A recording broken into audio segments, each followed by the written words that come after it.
అసలు ఈ రథం యొక్క ప్రాముఖ్యత అంటే ఎంత హైట్ ఏంటి, దీనికి సంబంధించి ఏం చెప్తారు? డిఎఫ్ఓ గారు ప్రభాకర్ సార్ అని ఇక్కడ నిర్మల్ డిఎఫ్గా ఉండరు వాళ్ళు ఒకనాడు మన మందిరానికి వచ్చి ఈ ప్లేస్ అదంతా వాళ్ళు అంత సర్వే చేస్తున్నారు.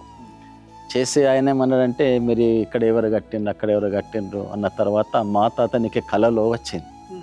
కలలో వచ్చేసరికి ఆయన మర్నాడు మమ్మల్ని పిలిపించి, చారి గారు మీరు చేసుకోండి, రికార్డ్స్లో ఉన్నది సరే అని వారు వదిలేసిండు. అంతేకాదు వాళ్ళ తల్లి పేరు కూడా దుర్గా.